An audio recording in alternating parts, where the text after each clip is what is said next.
Power Up with NSA North Texas, a show about finding, hearing, and maximizing valuable insights from some of the world's leading business and lifestyle speakers. Each week, international keynote speaker and National Speakers Association North Texas Chapter President Betti sits down with some of the most exciting speakers this side of the globe to hear from these subject matter experts what's making a difference in business today and learn all there is to know about people, profits, and productivity in business from some of the world's best motivators. This is Power Up with NSA North Texas. And now, here's your host, Betti Coffee. Hi, I'm your host, Betti Coffee, president of NSA North Texas, and I want to welcome you to our NSA North Texas show. The NSA National Speakers Association is the premier organization for professional speakers. Our members reach audiences as thought leaders, consultants, authors, trainers, coaches, educators, humorists, and motivators every day. This show is going to share with you so that you have the opportunity to see some of the cutting-edge topics, issues, and messages that organizations want to know about, want to share with their employees, and share at meetings and events every day. And you're going to hear about our NSA North Texas experts, the subject matter experts, about these topics themselves. So I'm very excited. Today, I've got Karen Cortell Reisman. She is fantastic. I think Karen is just tops. And she's a speaker, an author, and a coffee ice cream eater, and is the founder of Speak for Yourself. Karen and the Speak for Yourself Associates work with decision makers on how to communicate formally, informally, and electronically. So important, electronically. It's all about how to speak for yourself. Karen also speaks about her cousin. Guess who Karen's cousin is? The one and only Albert Einstein. In a message about hope, resilience, and braziers. Did I say that correctly? You did, and you'll just have to hear it. I know. Well, I got their attention. That's good. The topic today is how to speak for yourself to make more money. How to speak for yourself to make more money. Karen likes to talk about gravitas, and she's going to talk about how to speak with gravitas.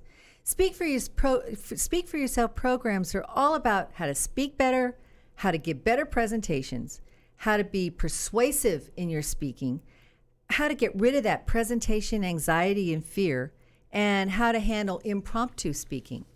In addition, Speak for Yourself programs, these are the things that the program is not. It's not about using a script. It's not about adopting somebody else's style because you're you. It's not about memorizing a program, and it's not a bunch of presentation tips that are going to be ugly and boring PowerPoints. Speak for Yourself programs and coaching will teach us how to craft a good, compelling message, to establish trust with the buyer, to boost your profitability, and not throw up during $1 million presentation. So, enough about this, and Miss Karen, welcome to the show. I'm so happy to have you here today. Ditto back. Karen's a phenomenal speaker, and a lot of effort goes in to the connection she makes with her audiences. So let's go with let's just start with our first question. What makes a great presentation? Betti, have you ever heard the phrase COD? Back in the day, that stood for cash on delivery.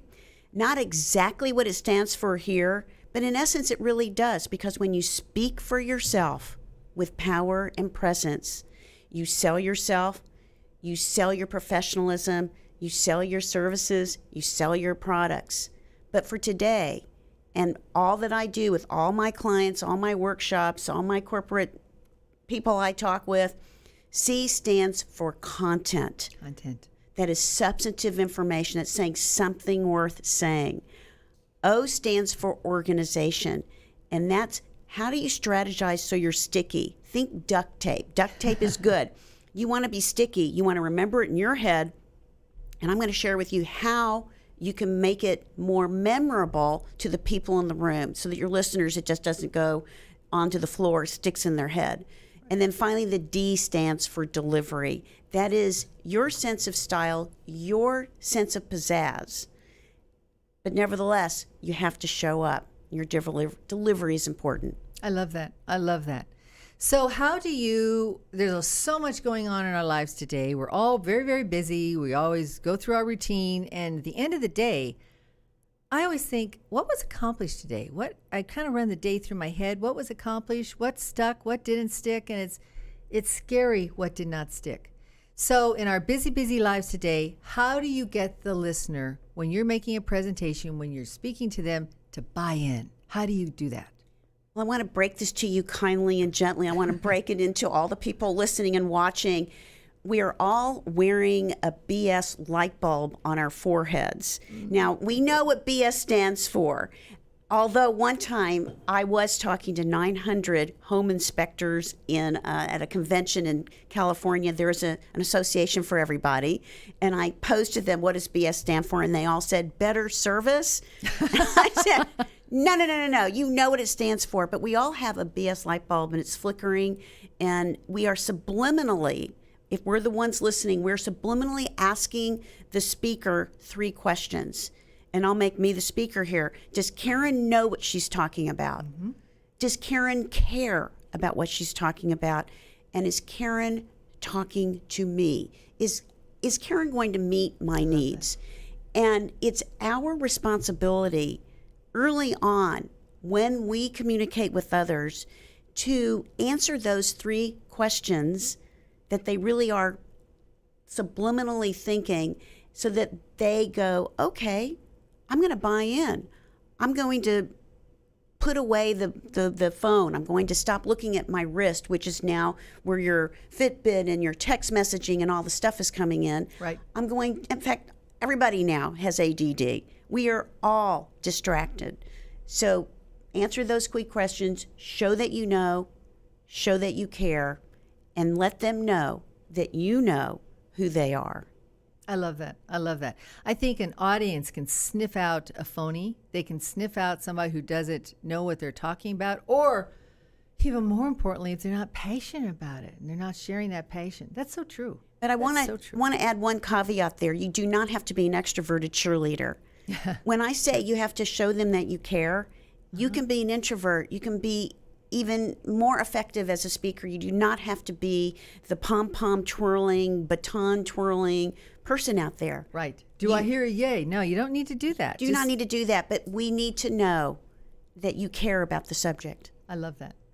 Now, what we always do, what I know I do and you do, is you always have a message for that audience, and you want that message, no matter what it is, to stick. How do you get that message to stick with your audience? To have a sticky message is what we talked about when it comes to organization. I have 3 ideas for you. How you can keep the stuff in the sieve and not on the floor. Because, by the way, not only we have a BS light bulb stuck to our forehead, we have a sieve on top of our head. And people only remember 25% of what you've said. However, if you do these next 3 ideas, then I can flip that around. They'll remember 75% and only 25% gets on the floor. So number 1, you want to have the magic power of 3. Can you take your information and divide it into 3 categories, 3 silos, 3 reasons? I can be bought. I can go down to 2 and up to 5. But if you can do the magic power of 3, even on an email, this is not just about a formal presentation. Number it. So the second thing is less is more. Is anybody interested in this besides me that's doing the talking? Always ask yourself, so what? So embrace your inner editor. And finally, the last way is to use Velcro. I know you're going, what's Velcro? Well, Velcro, on the shoe, that sticky stuff that keeps it together. Right. What is Velcro is your stories, your examples, your anecdotes, your metaphors. Even the word Velcro is Velcro. That's right. Because I'm using a metaphor that you might remember after you watch this video or podcast or whatever we got. I love that. The still number 1 fear people have over death is the fear of speaking in public. Isn't that amazing? As professional speakers, we get over that. But I know I still have a little bit of butterflies in my stomach when I go on out, and a little bit of stage fright. So how can your average presenter, how can a CEO, leader, whoever, Get over that stage fright. Get rid of it and just dive on in. Okay, Betti, when you said butterflies, I just want them to fly in formation. You would be surprised and shocked. I work with a lot of CEOs. I work with decision makers, and everybody's out there having a panic attack. So this is quite common. And I really don't want your butterflies to go away. Nervousness equals adrenaline equals energy. It's true. So how can you make the negative slippery slope of anxiety and flip it into a positive thing? And if this were a longer deal, I would give you 15 steps. I'm going to narrow it down to 2 games that you have to play. I have to play. All of us have to play. It's the mental game and the physical game. There's some mental things you do and physical. The physical is room temperature, water, getting there early, doing some exercises ahead of time, being prepared, knowing the audience and who they are. These are all physical things. Mentally, just as important, because it's very easy for us to go down that slippery slope of misery. I want you all to try to remember the past successful time that you communicated with somebody. And I want you to take that with you. I want you to find your mantra. I want you to listen to some music that you absolutely love and pumps you up. The mental game and the physical game combined It's going to lead to success. Can take your butterflies and make them fly in formation. And be yourself. Exactly. Always be authentic. Always be, which goes back to your first question. What about impromptu presentations? If you're not expecting it and all of a sudden you're in a meeting and you all of a sudden are told that I've got to do this impromptu presentation, or they want your opinion on something and it's going to be more than yes and no, how do you handle those to get yourself fired up very quickly? So somebody comes up to you and go, I want you to speak about X. You go, you want me to speak about what? That's right. That's right. I mean, what? And I don't want you to be caught by surprise, and especially in your professional world. So there are some quick and dirty techniques that we can use because people find you more credible. They're going to start building trust with you if you sound organized. So some of the things you can do, one of my favorites is the pros and cons method. There's nothing in this God-given earth that doesn't have the good side and the bad side.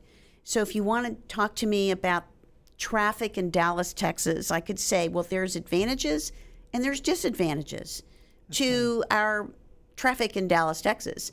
And then I start talking about the pluses and the minuses, and then I do a power close. So you're setting yourself up for success that way. I have a format. I have a template. Another template is past, present, and future. So in the past, we had no traffic in Dallas, Texas, and we talk about that. And then we talk what's going on currently, and then we talk about managed toll lanes, and then we can talk about, which was one of my clients, and then we talk about what's going on maybe, in 3 years down the road. Right. And then you say all in all, so you have a power close. So those are 2 techniques. Another one is point of view from a professional speaker, and the point of view of the audience, and the point of view of the meeting planner. So that's another great way. So there's no fear in that impromptu thing. You just remember those keys that you just mentioned, and you're going to rock. Or just think about, how can you organize this? How can I organize it so that it sounds good? And if you don't know anything about the subject, okay, if that happens, I'm a big believer in saying that I'll get back to you. Yeah, no kidding. I don't feel like I want our listeners not to. I want you to be authentic. I want you to be transparent, but I don't want you to look the fool. That's right. That's right. So be honest. So you be honest. You say, I'll get back to you within 24 hours, and then you get back to them within 24 hours.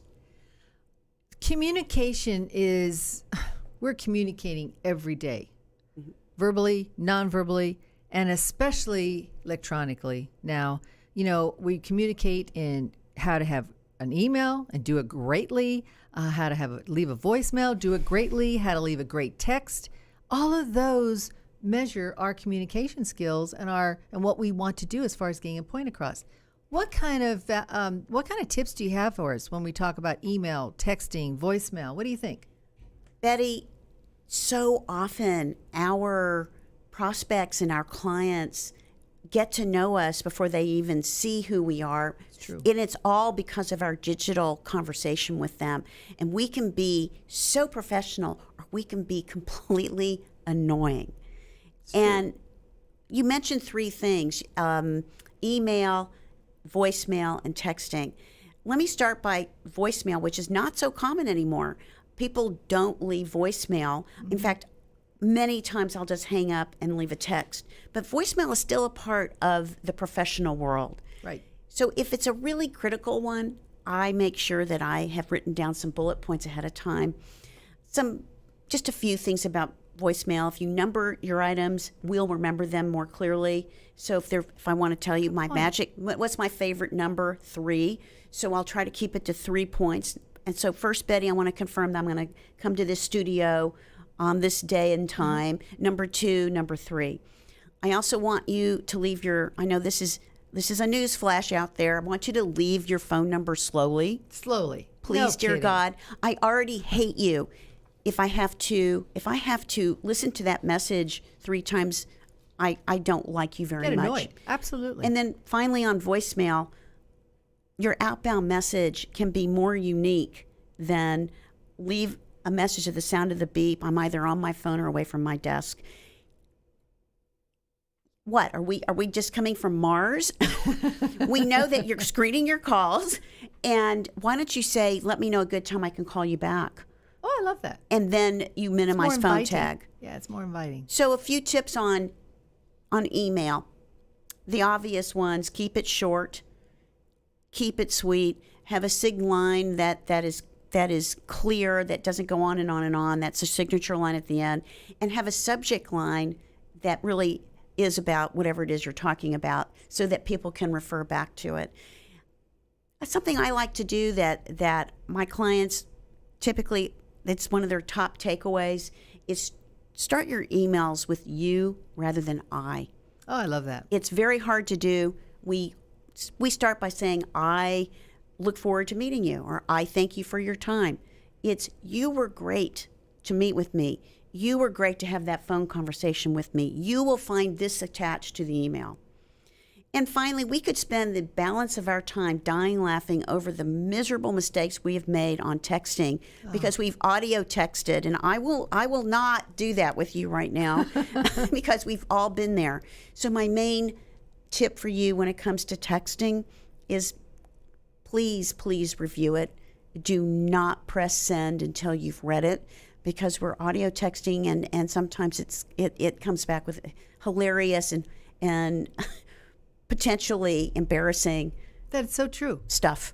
Everything we just mentioned gives the listener an opinion of you even before you open your mouth. Mm-hmm.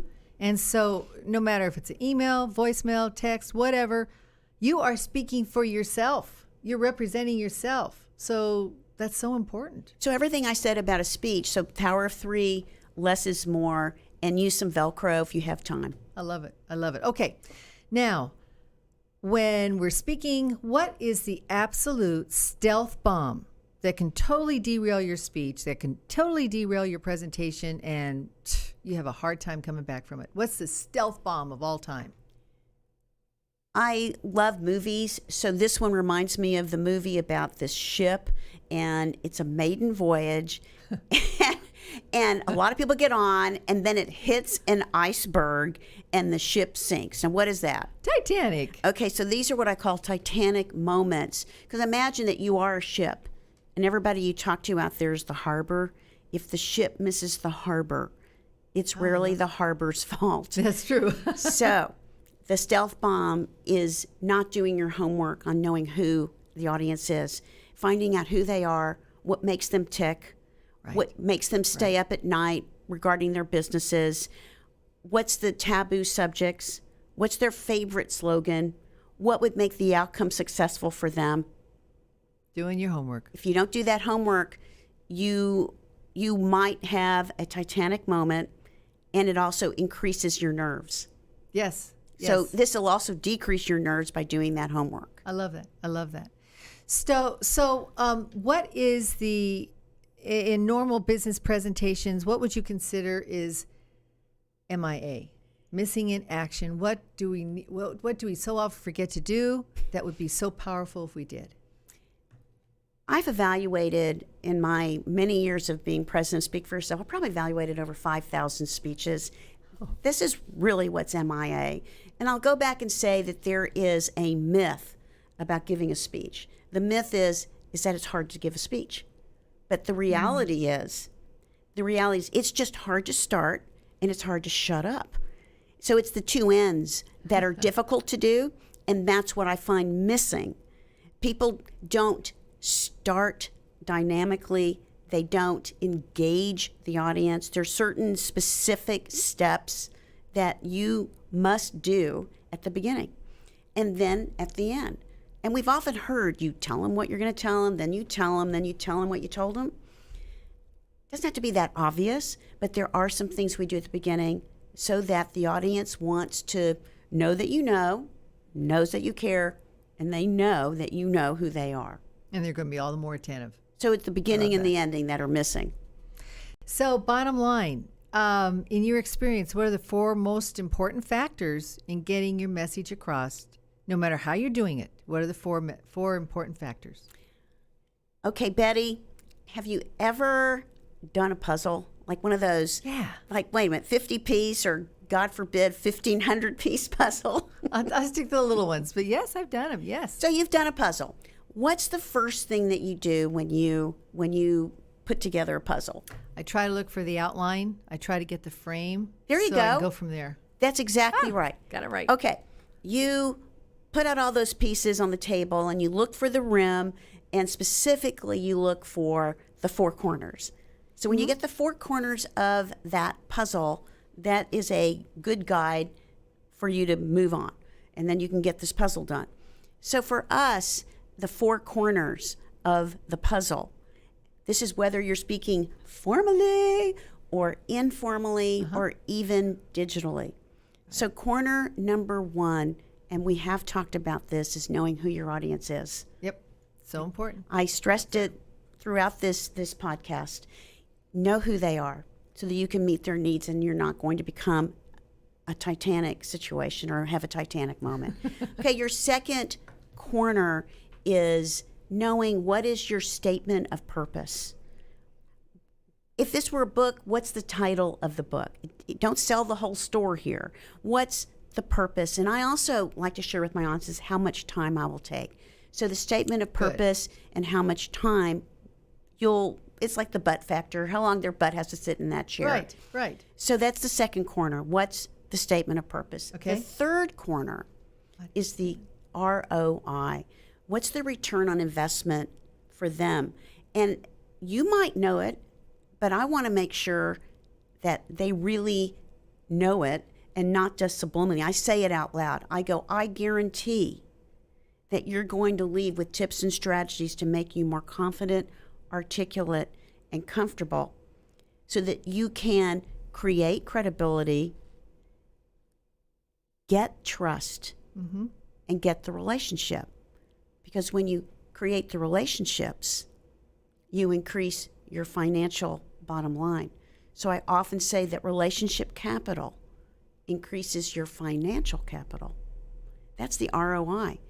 And for everybody, I don't care if you're selling toilets, elevators, or fillings and stuff to do with your teeth. You're either doing something about money or something about emotion. And really, they're all the same. So ROI is all around making people money, saving people money, saving them from headaches, making them happier, and all of that is bottom line. So that's your third corner. Okay. What's my 4th? Your fourth corner is the call to action. At the very end. It's at the end. And so on an email, that comes towards the end and it's next steps. I want you to know what you're going to do, think, or feel as a result of having listened to me or listened or read my email. because time is everything. We're all over busy. We're all overwhelmed. We have so much stuff coming in. So I want to make sure that they know what is the call to action and tell them. Tell them so they take it with them. Exactly. Gotcha. Okay, we just have a few more minutes left, but I want you to talk about your books. Karen has 2 books that she wanted to share with us today. Go ahead and talk about your book. Great. Well, the first book is The Naked Truth About Giving Great Speeches, 22 ways to really reveal your presentation skills. All right, I'll do one more. I've stripped it down to its bare minimum. Naked, strip, bare. Gotcha. You want this book. It's skinny because we don't read anymore, but in a very limited way, very less is more. I have embraced my inner editor. Good. I am sharing with you all of what we talked about, how you put your speeches together, how to get your nerves working for you, not against you, and how to speak with your own sense of self. So this is this book.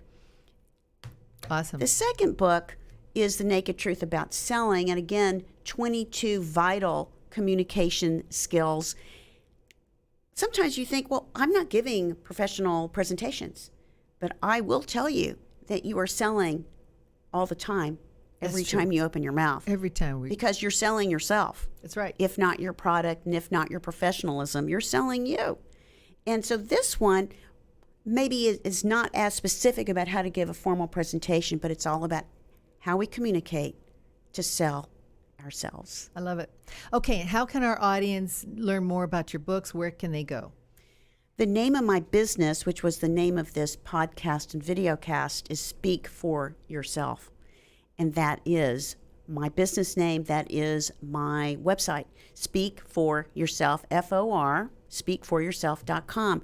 And when you get there, it's not just stuff about me, it's stuff about you. And I have a thriving blog. Have a look, sign up. I've good gone stuff there. there. It's very educational. It's good stuff there. Yeah, I get a lot of business from people just from having looked at that website and they resonate with it. Okay, so how else would you like the audience to get a hold of you if they have any questions today? If they have any questions today, you can call me. And my business is that's the other phone number, 972 490 8676. I love that. I love that you said it so slowly. I could read. That's right. That's right. It's so ingrained in me. Usually I say it twice, and actually on a voicemail I separate. I go, the area code is there. You go. 972. Okay. And then the phone number is. And wonderful. Do the phone number. And your website again is speakforyourself. Love it. Love it. Now, as we wind this down, Karen, what is your sticky message? A very short statement. What's your sticky message for our audience today that you want them to take with them?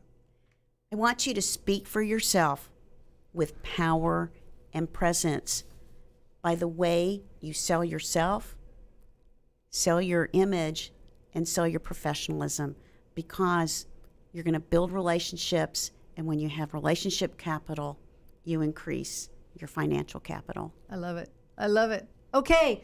All right, Karen, fantastic. Thank you. And everyone, thank you for being here with us today. I really appreciate it. Remember, it's all about powering up to be better, faster, and stronger. See you next time.